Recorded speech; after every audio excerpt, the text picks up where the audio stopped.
ओम श्री परमात्मने नमः। श्रीमद् भगवद गीता साधक संजीवनी अध्याय 1 श्लोक 47। संबंध। पूर्व श्लोक में अर्जुन ने अपनी दलीलों का निर्णय सुना दिया। उसके बाद अर्जुन ने क्या किया, इसको संजय आगे के श्लोक में बताते हैं। संजय उवाच एवमुक्त्वार्जुनः संख्ये रथोपस्थ उपाविशत् विसृज्य सशरं चापं शोकसंविघ्नमानसः।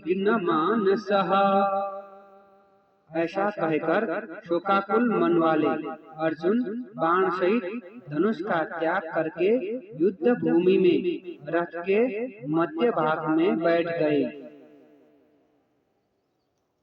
युद्ध करना संपूर्ण अनर्थों का मूल है। युद्ध करने से यहाँ कुटुंबियों का नाश होगा, परलोक में नरकों की प्राप्ति होगी आदि बातों को युक्ति और प्रमाण से कहकर शोक से अत्यंत व्याकुल मन वाले अर्जुन ने युद्ध न करने का पक्का निर्णय कर लिया। जिस रणभूमि में वो हाथ में धनुष लेकर उत्साह के साथ आए थे, उसी रणभूमि में उन्होंने अपने बाएं हाथ से गांडीव धनुष को और दाएं हाथों से बाण को नीचे रख दिया और स्वयं रथ के मध्य भाग में अर्थात दोनों सेनाओं को देखने के लिए जहाँ पर खड़े थे वहीं पर शोक मुद्रा में बैठ गए। अर्जुन की ऐसी शोकाकुल अवस्था होने में मुख्य कारण है भगवान का भीष्म और द्रोण के सामने रथ खड़ा करके अर्जुन से कुरुवंशियों को देखने के लिए कहना और उनको देखकर अर्जुन के भीतर छिपे हुए मोह का जागृत होना। मोह के जागृत होने पर अर्जुन कहते हैं कि युद्ध में हमारे कुटुंबी मारे जाएंगे। कुटुंबियों का मरना ही बड़े नुकसान की बात है।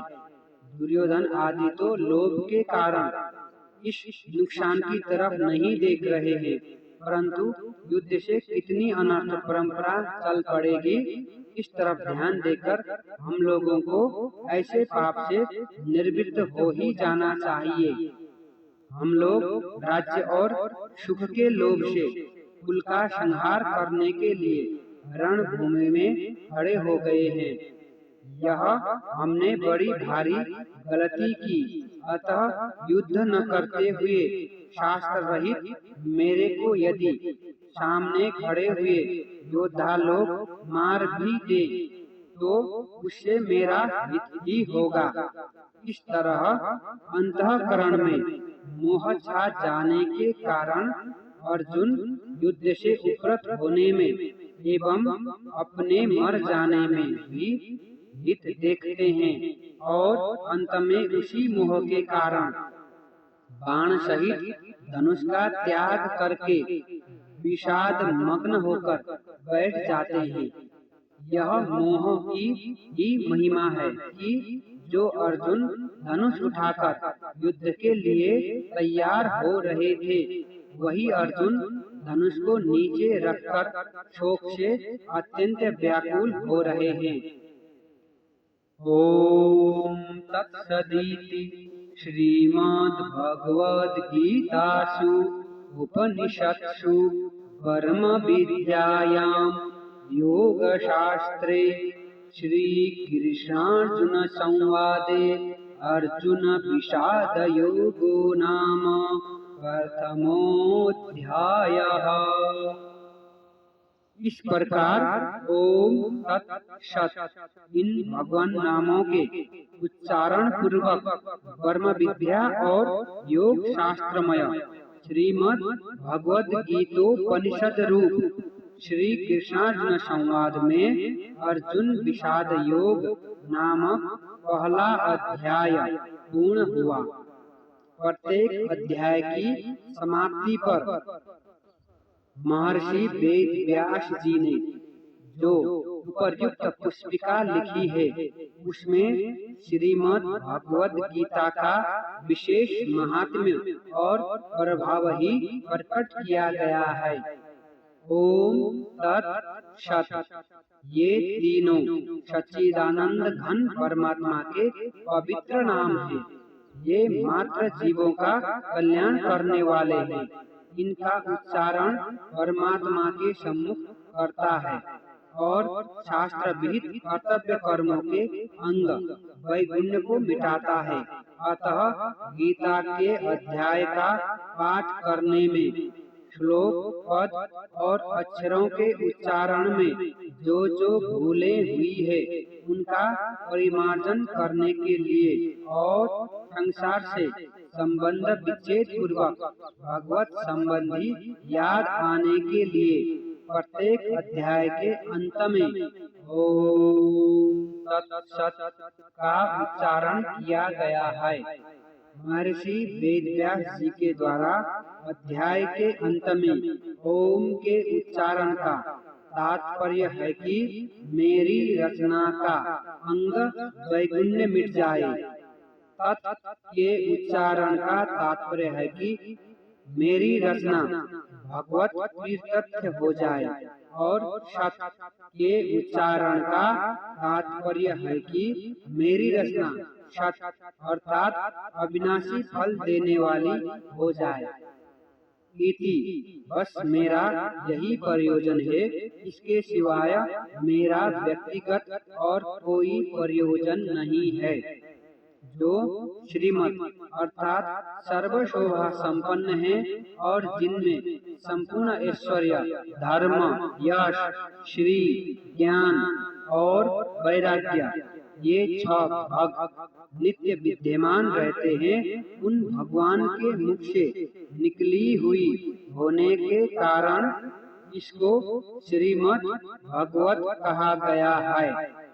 जब मनुष्य मस्ती में, आनंद में होता है तब उसके मुख से स्वतः गीत निकलता है। भगवान ने इसको मस्ती में आकर गाया है, इसलिए इसका नाम गीता है। यद्यपि संस्कृत व्याकरण के नियमानुसार इसका नाम गीतम होना चाहिए था, तथापि उपनिषद स्वरूप होने से स्त्रीलिंग शब्द गीता का प्रयोग किया गया है। इसमें संपूर्ण उपनिषदों का सार तत्व संग्रहित है और यह स्वयं भी भगवत वाणी होने से उपनिषद स्वरूप है, इसलिए इसे उपनिषद कहा गया है। वर्ण, आश्रम, संप्रदाय आदि का आग्रह न रखकर प्राणी मात्र का कल्याण करने वाली सर्वश्रेष्ठ विद्या होने के कारण इसका नाम ब्रह्म विद्या है। इस ब्रह्म विद्या स्वरूप गीता में कर्मयोग, ज्ञान योग, ध्यान योग, भक्ति योग आदि योग साधनों की शिक्षा दी गई है, जिससे साधक को परमात्मा के साथ अपने नित्य संबंध का अनुभव हो जाए। इसलिए इसे योग शास्त्र कहा गया है। यह साक्षात पुरुषोत्तम भगवान श्री कृष्ण और भक्त पर्वत अर्जुन का संवाद है। अर्जुन ने निसंकोच भाव से बातें पूछी और भगवान ने उदारता पूर्वक उनका उत्तर दिया है। इन दोनों के ही भाव इसमें हैं, अतः इन दोनों के नाम से इस गीता शास्त्र की विशेष महिमा होने के कारण इसे श्री कृष्णार्जुन संवाद नाम से कहा गया है। इस पहले अध्याय में अर्जुन के विषाद का वर्णन है। यह विषाद भी भगवान अथवा संतों का संग मिल जाने पर संसार से वैराग्य उत्पन्न करके कल्याण करने वाला हो जाता है। यद्यपि दुर्योधन आदि को भी विषाद हुआ है, तथापि उनमें भगवान से विमुखता होने के कारण उनका विषाद योग नहीं हुआ, केवल अर्जुन का विषाद ही भगवान की सम्मुखता होने के कारण योग अर्थात भगवान के नित्य संबंध का अनुभव कराने वाला हो गया।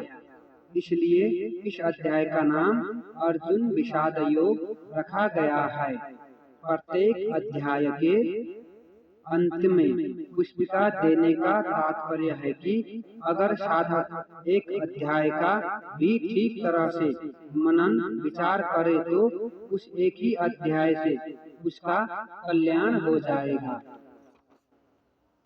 परिशिष्ट भाव।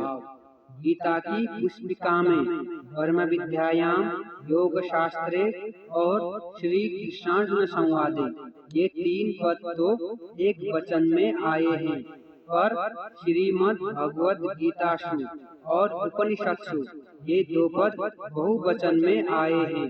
इसका तात्पर्य है कि भगवद वाणी संपूर्ण उपनिषदों में श्रीमद् भगवद गीता भी एक उपनिषद है जिसमें ब्रह्म विद्या, ज्ञान योग, योग शास्त्र, कर्म योग और श्री कृष्ण संवाद, भक्ति योग तीनों आए हैं। गीता में श्री कृष्णार्जुन संवाद का आरंभ और अंत भक्ति में ही हुआ है। आरंभ में अर्जुन किम कर्तव्य मूढ़ होकर भगवान के शरण होते हैं। शिष्यस्तेहं शाधिमां त्वां प्रपन्नम, और अंत में भगवान के द्वारा मामेकम शरणं व्रज पदों से पूर्ण शरणागति की प्रेरणा करने पर अर्जुन पूर्णतया शरणागत हो जाते हैं। करिष्ये वचनम तव। अर्जुन ने अपने श्रेय कल्याण का उपाय पूछा था, इसलिए भगवान ने गीता में ज्ञान योग और कर्म योग का भी वर्णन किया है। ओम कृष्णार्पणमस्तु। हरि ओम तत्सत्।